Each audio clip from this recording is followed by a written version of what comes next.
Christians who are looking at life not in a means of we, but all about me. They're doing it with the things of God. They've got their spiritual gifts and they're practicing their righteousness before God, and they're not really caring about anybody else, but they've got their gifts and their thing, and they've got their own independent way of serving God, and they are elevating themselves over one another. And their various gifts that they have, they think some are better than others, and they're losing the whole point of the unity and the we of what we are supposed to be as the people of God. And that's why chapter 13 exists. Is at the end of chapter 12, he says there in 1 Corinthians 12, verse 31, I will show you a still more excellent way. And then what Paul does is he doesn't immediately tell you what that is. He brings out a little bit of some pictures here to try to get you to think about there's a better way than just this individualistic pursuit of God. And I want you to notice how he frames this. Look at what he says in the first 3 verses of 1 Corinthians 13. If I speak in the tongues of men and of angels but have not love, I'm a noisy gong or a clanging cymbal. And if I have prophetic powers and understand all mysteries and all knowledge, and if I have all faith as to remove mountains but have not love, I am nothing. If I give away all that I have and I deliver up my body to be burned, but I have not love, I'm nothing. This better way that he speaks of is one of love. But what I want you to notice is the way that he illustrates love. He doesn't just come out and directly say, here's what love is. Instead, he starts describing some conditional things. And notice some of the conditions that he lays out. And they seem to be like these very extreme statements to try to emphasize the point.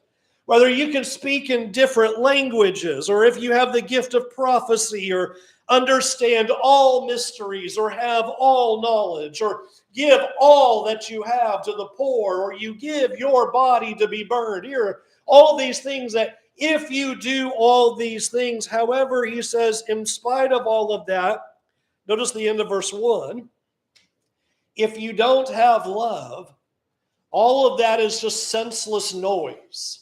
The end of verse 2. If you don't have love, you are nothing. End of verse 3. If you do not have love, you have gained nothing. Please think about the list that he gives. You give up everything. You give up all your possessions. You've got these gifts and you're using them all over the place. You are an avid worker for God and you're serving God and using your gifts, and you give your possessions, and you even sacrifice your body over to be burned. And then he comes around and says, but if you don't have love, so what? So what? That should be jarring.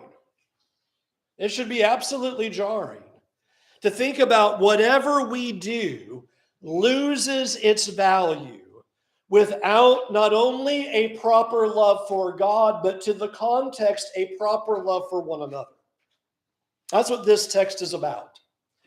Is that all that we may do as an individual for God, and we might have gifts, and we might have abilities, and we may be giving and sacrificing, but he says, whatever we do loses its value if there is not love. And we know that. We know that. We know that there is a difference between want to and have to. We're keenly aware of that. There is a big difference between somebody who has to do something and somebody who wants to do something. There's a big difference in a marriage relationship when somebody says, well, I'm doing this because I have to. And they do it because they want to. There's a huge difference. The meaning difference is infinite. Doing something because you have to doesn't carry much weight at all. But doing it out of love carries all the weight in the world. This is what the Apostle Paul is talking about. As here he speaks to the point of it doesn't matter how much of God's word we know, or how many Bible studies we are participating in, or how many times you come to church. If you don't have love for one another, you've gained nothing. And I think sometimes we miss that point. In fact, if you've been here long enough, you may know you don't hear lessons about attendance. I never get up here and go, attendance, attendance, attendance. You want to know why? Because coming because you have to means nothing. Being bullied into doing something has zero value. It has to come from the heart's desire. It has to be out of love for God and love for one another. And the things that we do reflect how much we love one another. The choices we make in regards to God, in regards to our service of God, and in regards to what we do here reflects if we love one another. And that's the essence of what he's driving at here. It doesn't matter if you're the most generous person, if it's not out of love for one another, then what good ultimately is it? And sometimes we can miss the truth of the matter is that we can do all the right things and use our abilities in godly ways, but if we are lacking love, it is a total failure.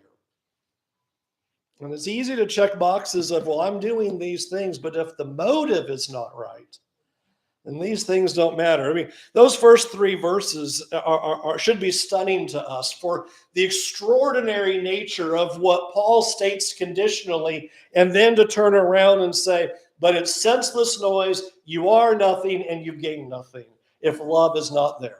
Love must be the ultimate motivation behind what we do. If we lack love for God and lack love for others, we have ultimately failed because love is the foundation for unity. This is where he's going in this chapter. If we are going to be the people of God, and I want to highlight that word with you this morning. It's not about me being a Christian before God. If we are to be the people of God, then the foundation for that must be love. And that's what Paul is trying to get these Christians to understand that he writes to them in Corinth. Because they're all about me and what they're doing for God, and they're not thinking about the horizontal view of what are we doing ultimately together in the work of Christ. Now notice how he wants to describe that. And you notice again that there's not a definition of love. In fact, I think it was last week Sam and I were talking about there are things in the Bible that are very hard to define. And love is one of them. And sometimes what God has to do is he can't just tell you what it is, he just tell you what it looks like and what it doesn't look like. And I was like, that's a good observation because that's exactly what's happening here. And notice the first thing that he does is he first just gives us a couple of pictures about what love looks like and what a place to start. Look at verse 4. Of all the places you would start about what love looks like, how about this? Love is patient. Would you have made that the first picture? Love is patient. Oh, what a statement that is. If we love each other, then we will be patient with each other. That's what that just said. If we love, then we will be patient. So let me present it backward then in terms of what Paul is doing here. Therefore, if we're not patient, we are not loving one another. And if we're not loving one another, then we're nothing and we've gained nothing. We must be patient with one another. And if we are not patient with one another, we are not loving one another. And if we're not loving one another, we've gained nothing and we have nothing. This is a strong thing to say. And sometimes we just think patience is optional. Patience is something I'll get around to. Patience means, I got to work on that. I got to get better at that. And I want you to notice how Paul hooks these things together. Patience is critical. Patience is extremely important. A lack of patience says we don't love. That's what needs to ring to us. The next time we're impatient, you want to know what that says? Failing in love. Not a minor defect, whoops, failure in love. I'm not loving that person because I'm being impatient. That's the picture that he's giving to us. And he puts right along with it kindness, patience and kindness. It should be fairly shocking that somehow Christians can lose the ability to show patience and kindness toward each other. I mean, that should just be almost an impossibility, shouldn't it? The first two things he says, here's what love should look like among us: be patient and be kind. And how sometimes those are the first two things that go out the window when things get tough. I really want us to think about what patience and kindness means, because that is what binds relationships together. A lack of patience and a lack of kindness destroys relationships. That's true in families, true in marriages, true in friendships. It's a lack of patience and a lack of kindness at the end of the day. And so it is true also with the people of God, is that love will show patience. And the glue, the balm that is to be used to keep us together at the end of the day, no matter what struggles we might have, a disagreement, is we're going to be patient with each other, and we're going to be nice. We're going to be kind. We're going to be considerate. And so Paul begins by saying, here you are as the people of God, and you're using your gifts and you're doing all these things. And yet in all of that, where is the kindness? In all of your knowledge, where's the patience? And all that you're doing for God and your generosity and your serving and your giving, where is the love for one another? Well, to help us with the picture, notice he spends a lot of time showing us what love is not. Notice he says there in verse 4, love does not envy or boast and is not arrogant or rude. One of the things I'm going to highlight throughout this is when you speak of envy and arrogance and rudeness and boasting, that means I'm thinking about me, right? If I'm envious, what am I thinking about? If I'm boasting, what am I thinking about? And if I'm being rude, what am I thinking about?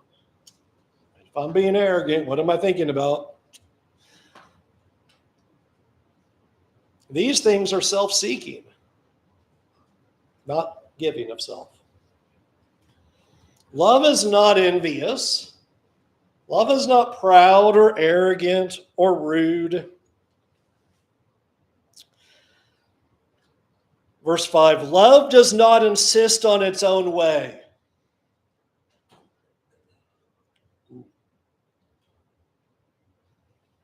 Ever feel like it's got to be my way? Isn't that shocking that that would be a problem among the people of God? But he's warning them. Love doesn't say, my way. You got to do it my way. It's what I want or no way. Love is not dishonoring. It is not self-seeking. It does not insist on its own way. How about the rest of verse 5 there? It is not irritable.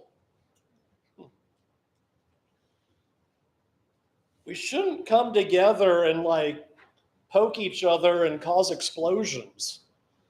Whoopses shouldn't be not irritable. Love is not irritable. Love doesn't get angry easily.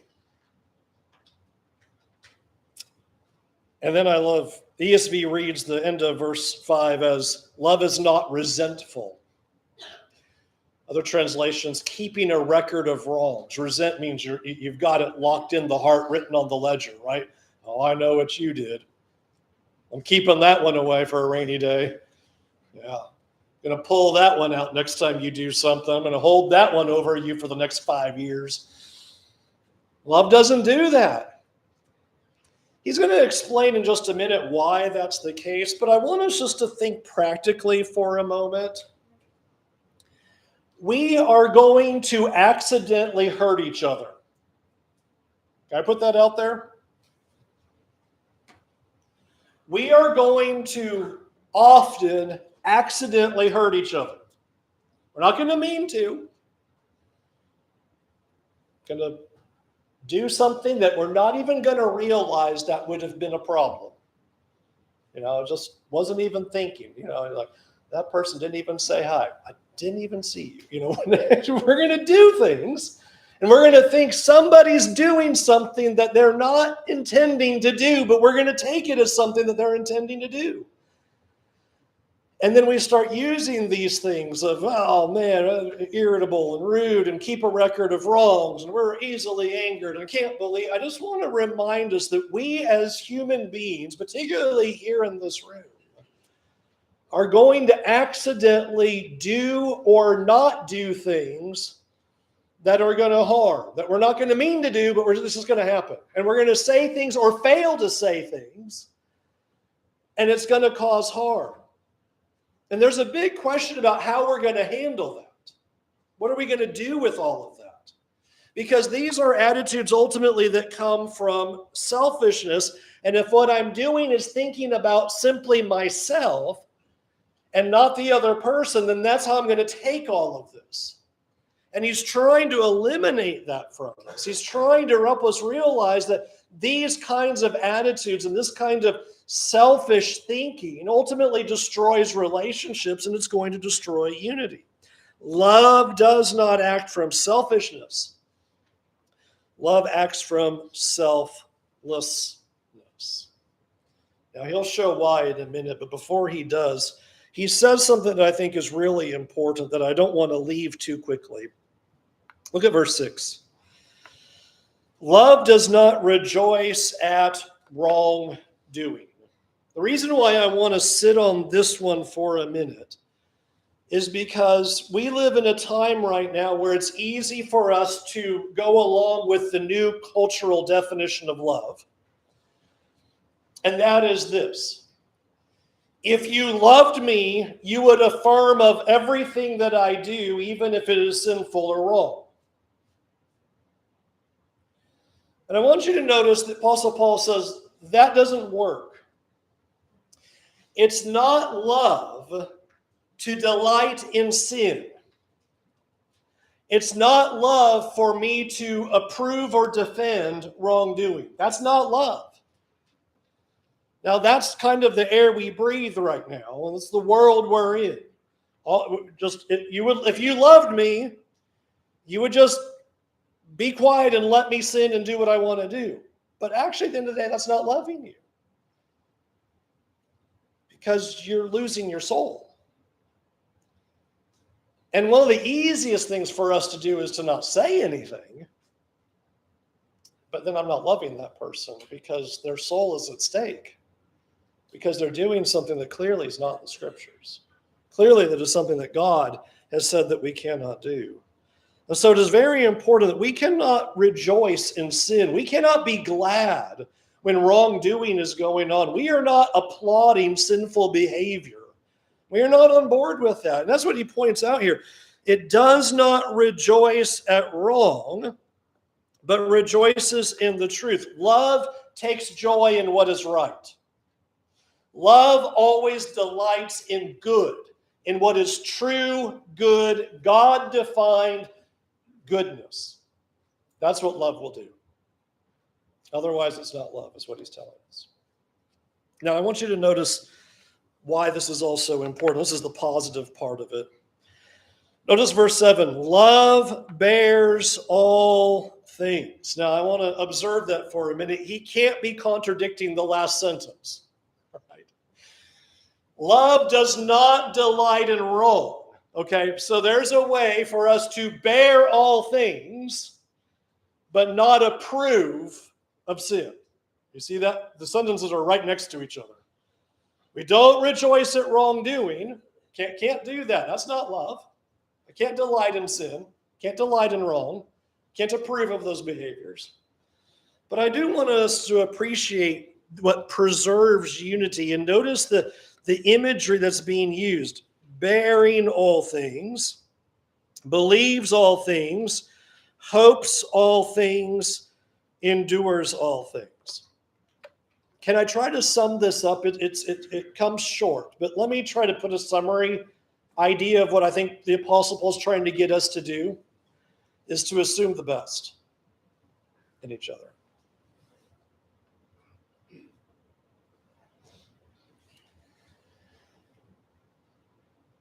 In everybody's words to you or actions to you, you have a decision that you make every time.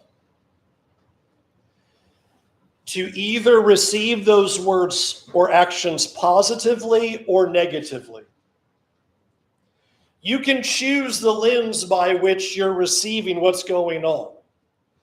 There is a way to assume the best out of people and go, oh, well, that, they didn't mean that. Oh, that, or there's a way to assume the worst in people.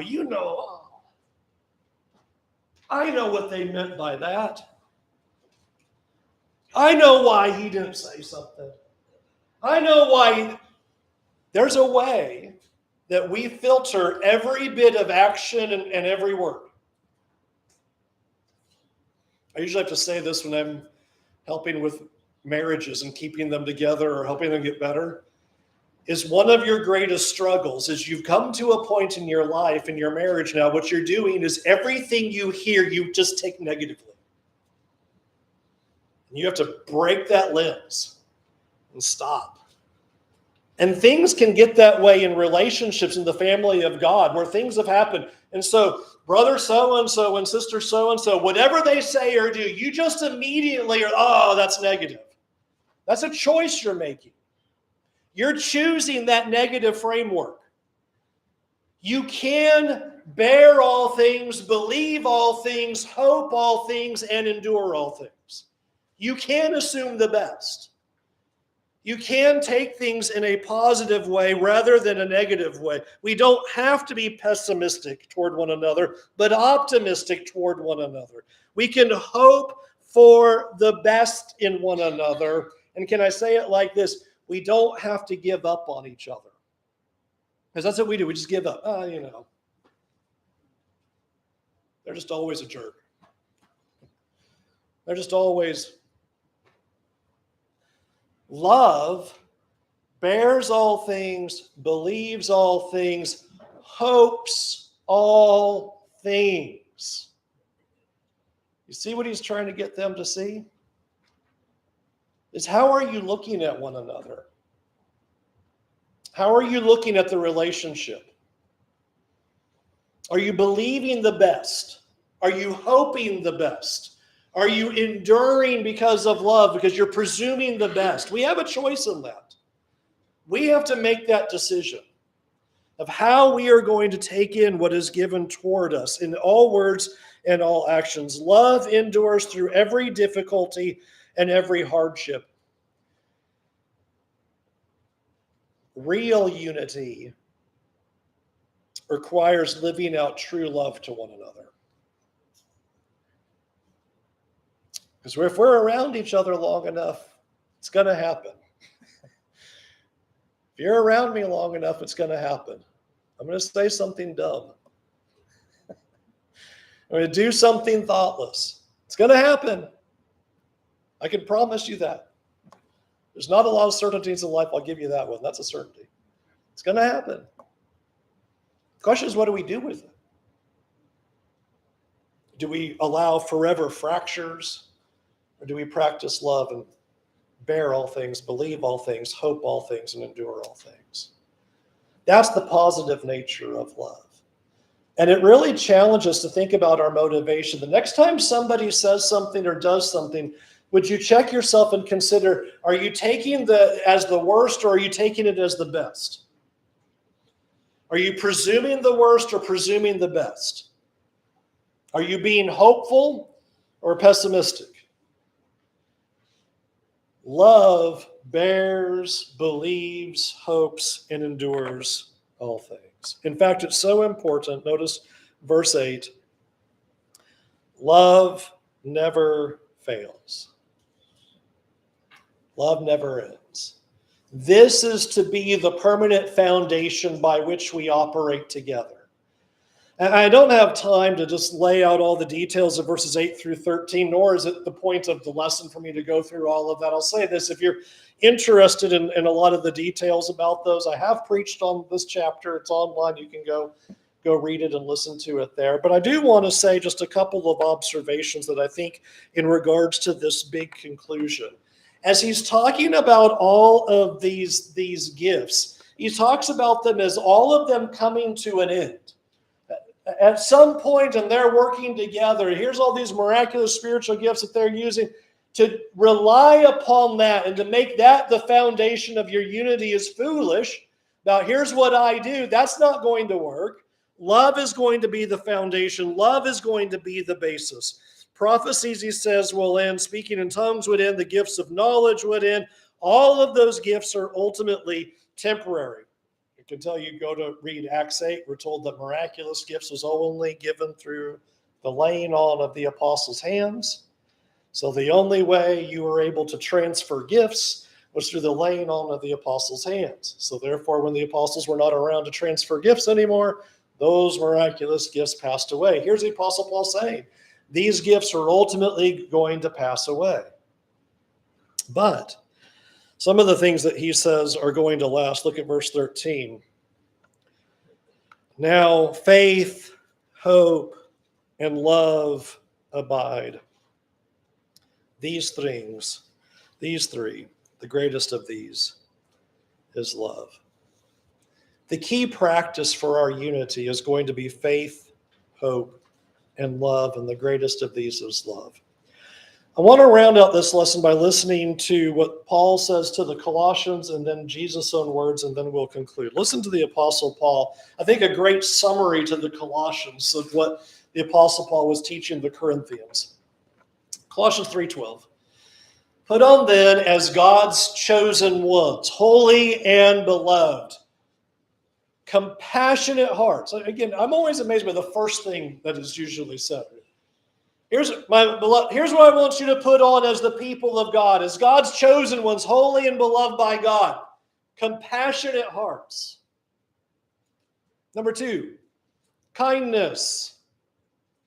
Number 3, humility, meekness, and patience, bearing with one another. And if any has a complaint against another, be sure to hold on to it and stew on it and cause forgiving each other. As the Lord has forgiven you, so you must also forgive. You see the Apostle Paul going the same way here. Here is what the Christian walk looks like, and it is very much a we mentality. Do you see how this is very we driven? This isn't, okay, if you're a Holy One individual, you just be sure to stay home and study your Bibles and make sure you get yourself to heaven. No. We is everything. Compassionate hearts, patience, humility, kindness, bear with one another, forgiving one another. Now watch this. And above all these, put on love, which binds everything together in perfect harmony. Notice none of this works without the love that the Apostle Paul's been talking about here. We can talk about humility and kindness and compassion and meekness and patience and bearing with one another, but you better have love, because otherwise none of this is going to work. That's what binds all of this together. And notice the result, peace.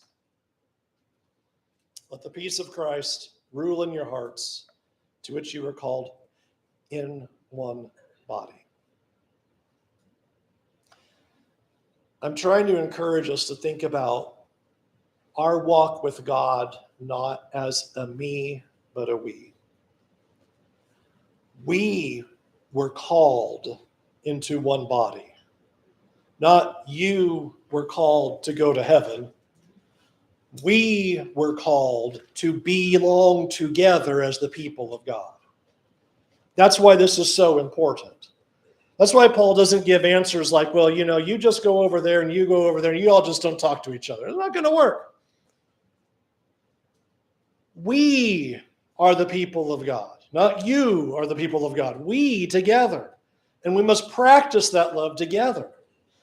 That's why Jesus says something that I think is so stunning. Of all the things that Jesus could say that should identify us and define us as the people of God, think of all the things he could have picked. Of all the things he could say, here's what my people will look like to the world. Here's what I want them to see above all else.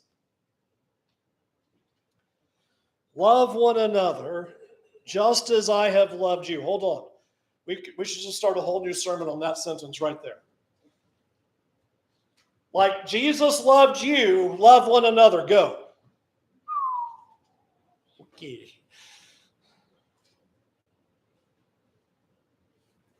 By this, all people will know that you're my disciples. How's the world going to know? What we do as the people of God, what we are accomplishing, how we are interacting. And I would say probably, unfortunately, you know this, right? You've either seen it, experienced it. You ever visited a group or unfortunately been a part of a group where like this side of the room hates the other side of the room? Or like there's a whole fight going on or division going on, or like there's just ice in the room and you're like, I don't know about that. Well, what a witness to the world that is about the love of Christ.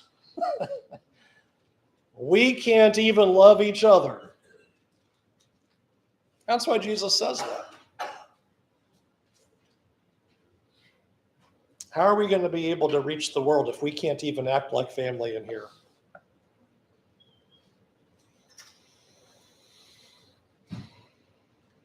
And friends, can I make it worse for us? Don't have it on the screen.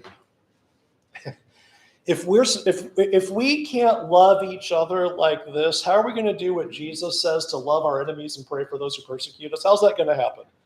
If we can't even love each other in the room, by which we're all of the same goal, we're all trying to be fairly nice to each other, we can't even love each other here, how do we suppose we're going to love our enemies and pray for those? Good luck.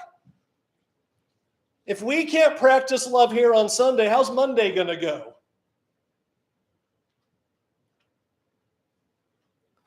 So my challenge for the lesson is this. What are you going to do today to show your love for each other? We need to be far more intentional. That's kind of what I'm getting at. What are you going to do today to show love for one another? I'll say this, you being here was a great first start. That already shows love right there. You being here is a big statement that you care about the other people in the room. Because sometimes we do the calculation, I'm tired but I care about everybody else. And I know I need to serve them and help them and encourage them and strengthen them.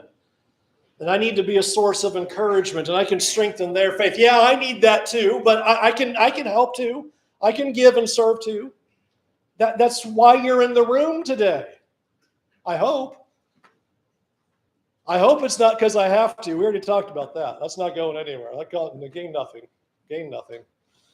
Gain nothing. But now that you're here, what will you do to show love? What will you do next?